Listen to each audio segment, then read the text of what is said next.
Assalomu alaykum hurmatli talabalar. Mexanika fanining kurs loyihasi bo'yicha video konsultatsiya mashg'ulotlarimizni boshlaymiz. Ushbu fanni kurs loyihasini bajarish uchun sizlarga 10-15 minutlik vaqtli video konsultatsiyalar orqali kurs loyihani bajarilishini tushuntirib boramiz. Sizlar o'z vaqtida video konsultatsiyalarni kuzatib, u bilan parallel ravishda o'zlaringizni kurs loyihalaringizni kerak bo'ladi. Kurs loyihani bajarishdan oldin sizlarni dastlab mexanika fani bo'yicha va aynan mexanik uzatmalar, ularga nimalar kiradi, konussimon uzatma, boshqa uzatmalarning turlari, tuzilishi bo'yicha qisqacha tushuntirishlar olib boraman. Keyin esa aynan Telegram kanaliga yuklangan namuna bo'yicha kurs loyihani bajarish bo'yicha gaplashib boramiz. Demak, mexanika fanimiz asosan uzatmalarni turlari, tuzilishi, ularni qo'llanilish sohalari, afzallik kamchiliklari, hisoblash va loyihalash bilan shug'ullanadigan fan hisoblanadi. Ushbu fanimizda sanoatda, mashinasozlikda, transport vositalarida, texnik qurilmalarda eng ko'p qo'llaniladigan uzatmalarning turlari o'rganiladi. Ularni bir uzatma sifatida hosil qiluvchi birikmalar, vallar, podshipniklar to'g'risida ma'lumotlar beriladi. Mexanik uzatmalarning eng keng tarqalgan turi ushbu rasmda tasvirlangan. Bular tishli uzatmalar, ya'ni g'ildirakni silindr yuzasiga tishlari kesilgan va bir-biriga ilashish hisobiga ishlaydigan uzatmalar. Buni talabalar ko'p joylarda ko'rgan bo'lsalaringiz kerak. Transport vositalarida, avtomobillarda, aynan tezliklar qutisi, tarqatish qutilarida biz tishli uzatmalarni ko'p qo'llaymiz. Tishli uzatmalarda harakat asosan parallel vallar, konussimon uzatma bo'ladigan bo'lsa 90 gradusdagi vallar orqali uzatiladi. Ilashish hisobiga ishlaydigan eng ishonchli yetakchi mexanik uzatma hisoblanadi. Mexanik uzatmalarning ichida eng ko'p qo'llaniladigan tishli uzatma hisoblanadi. Taxminan 50% dan ziyod holatlarda mexanik uzatma sifatida biz amaliyotda tishli uzatmalardan foydalanamiz. Vintli uzatmalar. Bular rezba gayka birikmasiga o'xshab tarzda ishlaydi. Harakatni aylanma emas, ilgarilanma, qaytma holatda ta'minlaydi. Chervakli uzatma tishli uzatmaning xususiy holi hisoblanadi. Bunda yuqori birovchi moment, past aylanish chastotalarini uzatishga mo'ljallangan. Chervakli uzatmalar yuk kranlari, ko'tarish, yuklash mashinalarida asosiy mexanizm sifatida ishlatiladi. Friksion uzatmalar. Demak, nomidan ma'lum, bu friksion ishqalanish, kontakt yuzalarida hosil bo'ladigan ishqalanish kuchi natijasida harakat uzatadi. Shuning uchun friksion uzatmalarining kontakt sirtlari silliq. Aynan bu yerda konussimon friksion uzatma tasvirlangan. Bu silindrik ham bo'lishi mumkin. Kontakt yuzalari silliq va asosan kam nagruzkali joylarda qo'llaniladi. Tuzilishi sodda, hech qanday ishlov berishga hojat bo'lmagan uzatmamiz. Amaliyotda kam holatlarda qo'llaniladigan uzatma. Tasmali uzatma. Demak, bu o'z-o'zidan ma'lum ikkita val, unda kirgizilgan shkiflar va ularni biriktiruvchi tasma elementidan iborat uzatma. Tasmali uzatmani ko'p ko'rganmiz. Texnik qurilmalarda, qishloq xo'jaligi mashinalarida tasmali uzatmalar ko'p uchraydi. Xuddi shunday zanjirli uzatmalar bizlar velosipedda eng ko'p ko'rganimiz va qishloq xo'jaligi mashinalarida, yuk tortuvchi mashinalarda zanjirli uzatmalar ham ma'lum darajada qo'llanilib kelyapti. Aynan siz bilan bajaradigan kurs loyihamizda biz tishli uzatmalarning konussimon tipini loyihalaymiz, ya'ni konussimon g'ildirakli tishli reduktorni va tasmali uzatmani, mana bu chizmada ko'rsatilgan tasmali uzatmani hisoblash ishlari olib boriladi. O'sha narsa esingizda qolsin. Demak, konussimon tishli uzatmamiz mana shu va tasmali uzatmani loyihalaymiz. Konussimon uzatmalarga to'xtalib o'tadigan bo'lsak, bu asosan harakat 90 gradus yoki boshqa burchaklarda burib o'zgartirib beradigan holatlarda ishlatiladi. Buni g'ildirakni atrofida tishlari to'g'ri, qiya aylanasimon kesilgan turlari ishlatiladi. Buni ham yuk avtomobillarni orqa ko'prigida kuzatgan bo'lsalaringiz kerak. Kardandan kelayotgan harakat konussimon uzatma orqali buni differensialda ham yuritamiz.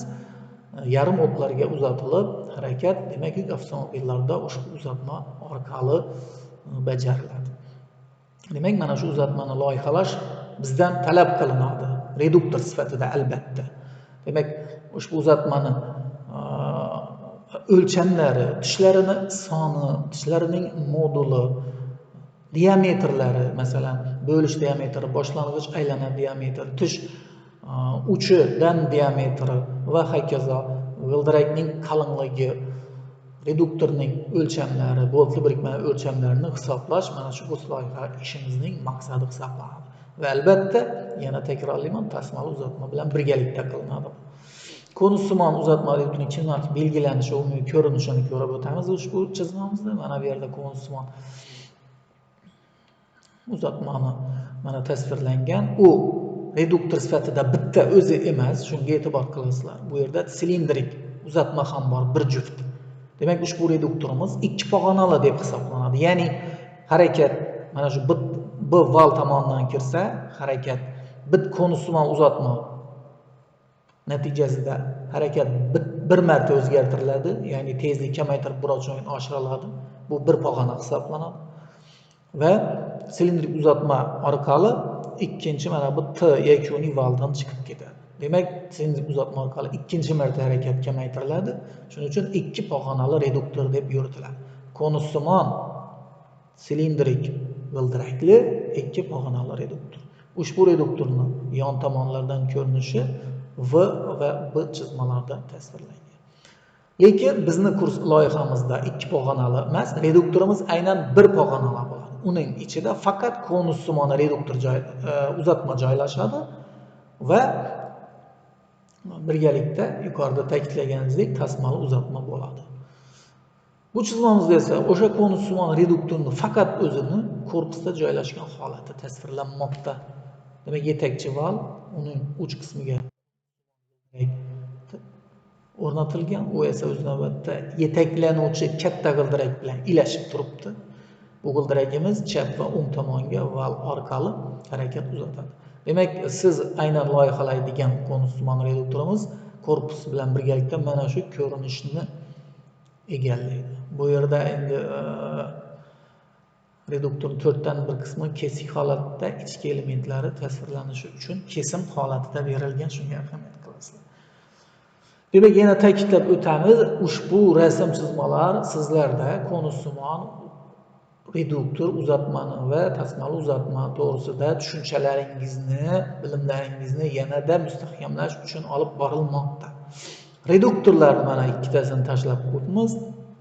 Umumiy ko'rinishi, demak, reduktorlarning yuzlagan turlari bor, ularning pog'ona soni, ichidagi uzatmalarning joylashuvi, quvvati, uzatadigan aylanish chastotasi bo'yicha yuzlagan turlari bor. Biz esa aynan topshiriqda berilgan qiymatni uzatadigan reduktorni loyihalashimiz kerak bo'ladi. Endi tasmali uzatma sifatida ponasimon tasmali uzatmani hisoblashni bajaramiz. Demak, ponasimon tasmali uzatma ikkita shkif, unga biriktirilgan ponasimon tasmalardan iborat. Ushbu chizmamizda 3 ta tasma bilan birikib turibdi. Tasmalar soni sizlarning hisobingiz bo'yicha, hisob kitobingiz bo'yicha nechta bo'ladigan bo'lsa, loyihada shuncha tasmali qilib loyihalanadi bu. Hozir bu yerda endi misol uchun sifatida 3 ta tasmali ko'rsatilgan. Tasmali uzatmaning kinematik belgilanishi tasvirlangan. Yassi tasma bo'ladigan bo'lsa, ikkita shkif va tepasida bitta tasma holatda chiziladi kinematik sxemada. Ponasimon tasmali uzatma bo'lsa, ketma-ket parallel chiziqlar orqali shunday chiziladigan bo'lsa kinematik sxemada. Demak, buni ponasimon tasmali uzatma joylashganligini bilib olishimiz kerak bo'ladi. Kinematik sxemalariga nima uchun to'xtalyapman? Chunki kurs loyihani bajarishda aynan biz dastlab kinematik sxemalar orqali yuritmamizni, reduktorimizni tushunib olishimiz kerak bo'ladi. Endi konusimon reduktor va tasmali uzatmadan tashkil topgan yuritmaning kinematik sxemasiga keldik. Ushbu sxema sizlarga namuna sifatida berilgan kurs loyihani bajarish metod uslubiy ko'rsatmasida xuddi mana shunday sxema turibdi. Hammangizda. Demak, ushbu sxemada mana birinchi elektromotor, elektrodvigatel, undan keyin tasmali uzatma, demak chiziqlar soni ko'pligidan buni ponasimon tasmali uzatma ekanligini bilyapmiz. Ikkinchi, uchinchi mana bu katta to'rtburchak bilan o'rab olingan qismimiz bu uchinchi konussimon reduktor, mana yetaklovchi shesternasi va yetaklanuvchi shesternasi joyida. Konussimon reduktordan keyin mufta va undan keyin 5-chi ishchi qurilma, ya'ni topshiriqda berilgan aralashtirgich qurilmasi. Bu aralashtirgich deganimiz biron bir mahsulotni, massani, loyni, boshqa narsani qandaydir aralashtirib beradigan qurilma nazarda tutilyapti. Demak, kurs loyihaning maqsadi ushbu qurilma uchun, aralashtirgich qurilmasi uchun topshiriqda berilgan burovchi moment va burchak tezlikni ta'minlaydigan yuritmani loyihalash so'ralyapti. Yuritma sifatida elektrodvigatel, tasmali uzatma va konussimon reduktorni loyihalash bizdan talab qilinyapti. Demak, ushbu joyigacha sizlarga tushunarli bo'ladigan bo'lsa, keyingi video konsultatsiyamizda aynan mana shu kinematik sxemani tahlili va yuritmani hisoblashdan boshlaymiz.